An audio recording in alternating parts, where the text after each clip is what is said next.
Scotland, Brian Cox. On top of that, Brian Cox's Scottish accent is sort of transatlantic, but it's not a very, very heavy Scottish accent. So to us, it felt like, wait, Brian Cox playing a benevolent, beautiful Santa with his kind of edge, and to us, Santa was always like he was a commander, a master and commander who brings the ship to shore in the middle of a blizzard, in the middle of a storm.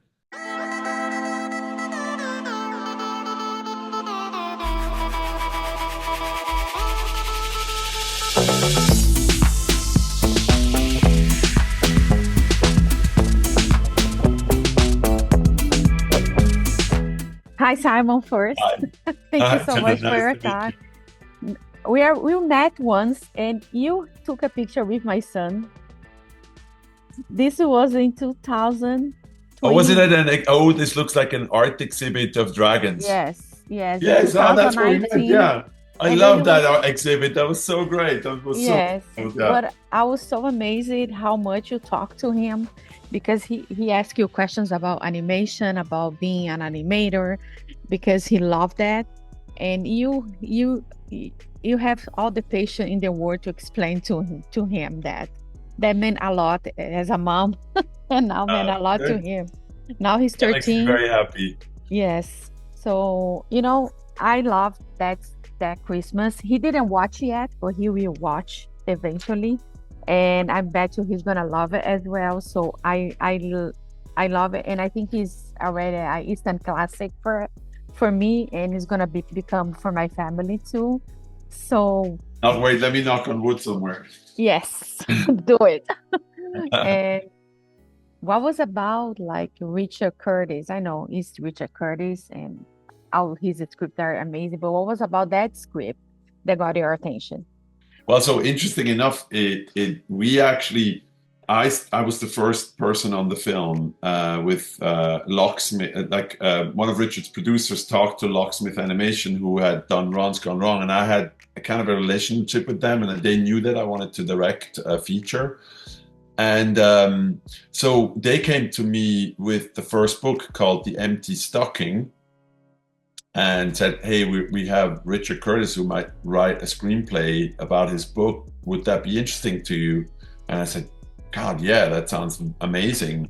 And at that point, it was just going to be a Christmas special, like a 30-minute Christmas special that we know that are very quite popular in England. They usually come out at Christmas. And in those early conversations, very quickly, well, we realized there was a second book, and the third book was on its way. So we got the draft of the third book. And I realized that, I mean, wasn't my idea. This was somebody at Locksmith. Said, why Richard Curtis made Love Actually? Like, why wouldn't we just take all three books? They're all about Christmas. Could we intertwine them and tell a multi-threaded storyline with the expert in this field? He said, that sounds amazing. I would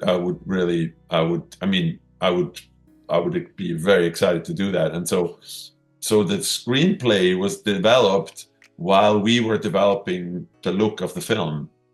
So Richard, Peter Suter, the co-writer, and myself and the studio, we were sort of worked on the development of the script in early on, and which is unusual for him because Richard Curtis usually writes a screenplay and then people come on, right? So I think it was very interesting to him, this process of seeing an animated movie where you see storyboards and then you can kind of rewrite it and change it as you go along. And he embraced that process because it allowed him to, make it more emotional, make it funnier, make it more dramatic. And we could pitch him visual ideas that he could then put into his script, because his scripts inherently are not very visual. They're very dialogue driven.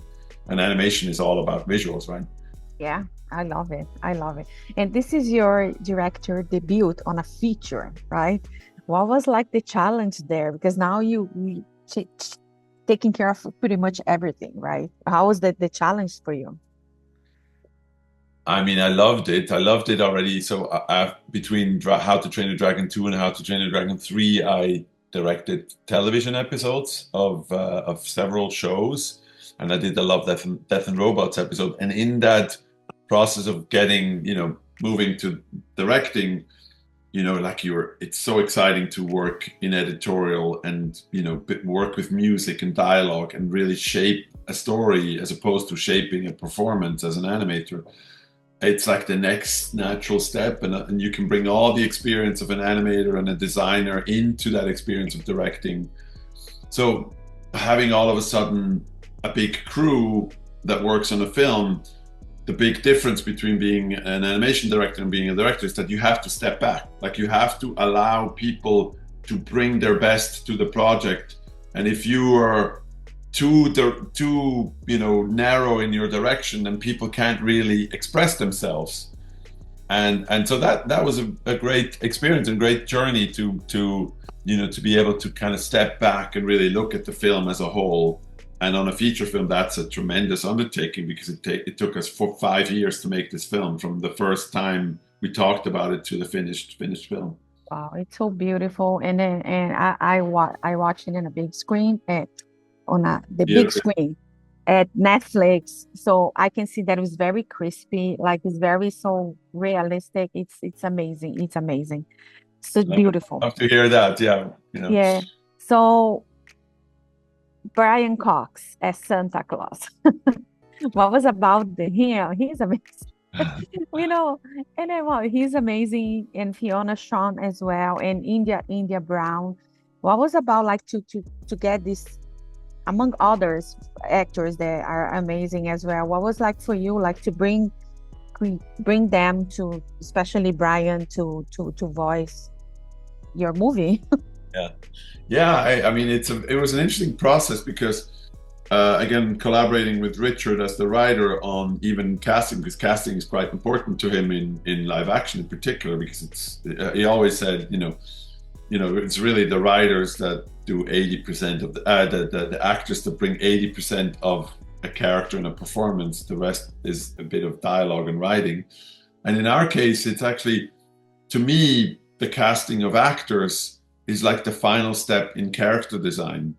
Like the sound of someone's voice, the timbre of the quality of the voice is, to me, as important as the skill of acting.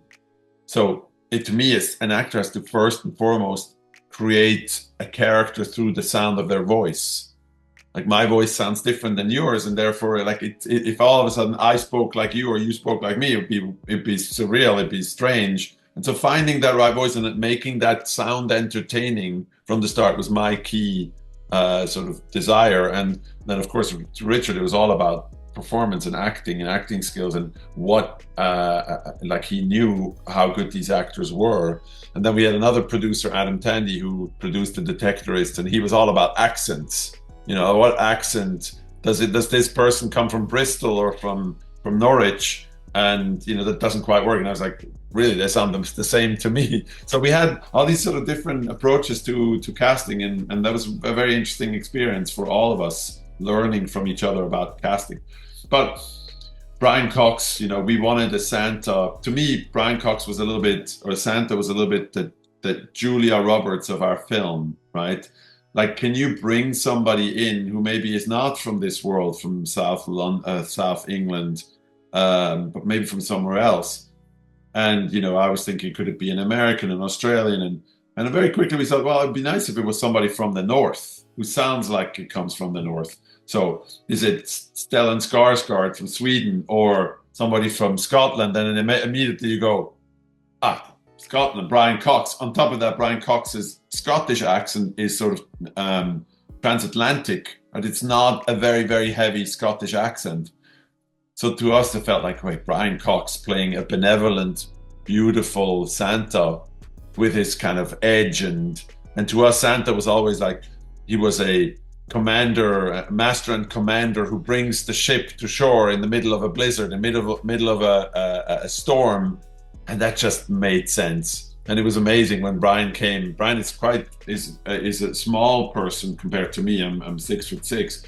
And when he went into the booth, like, you just see him inflate and become active. And he really, like, he physically turned into this character. And it was an amazing experience watching Brian Cox do Santa.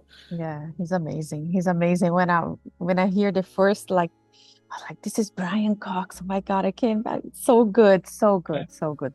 The movie talks about like we have some traditions there that like the families and the kids create a new tradition. And for you as a family, do you have a tradition, a Christmas tradition that you take along with your family? I mean, yes, of course, we have singing in front of the tree and we have all the classic ones.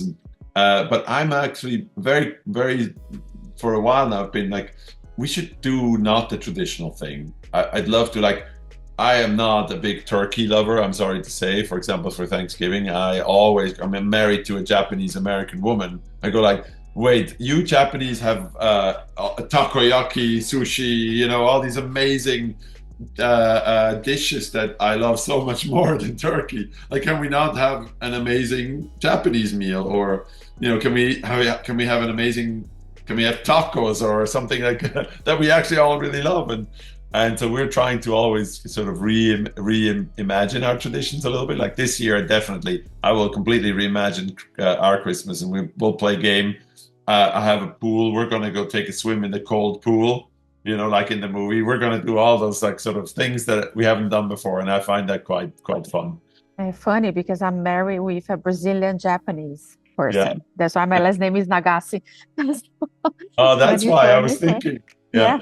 Yeah, yeah. I'm sure you should have some delicious shabu shabu or something, right? Yes, I mean, that sounds yes, so much better than turkeys. yes. We did some for Thanksgiving, some shabu shabu, and it's amazing. It's amazing. And for us to wrap it up, what do you want people to learn or to take away from that Christmas, which for me is gonna be a classic? Again, knock on wood.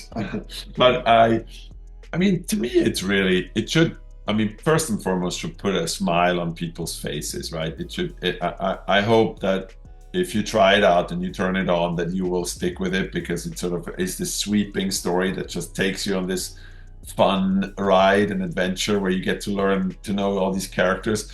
And for me, of course, there's multiple layers to this film. The most important one, which is very true to me and happened in my family growing up, is that somehow everyone had sort of their eyes set on what gift do I get? Will it snow? What will the dinner be delicious? When do we get to open the gifts? All these, and it was always when all of that was done and we were just sitting there having tea and cookies and just talking. That to me was Christmas, and you have to sort of think about what Christmas is for you. And I feel like our movie gives you those questions that hopefully you can answer for yourself.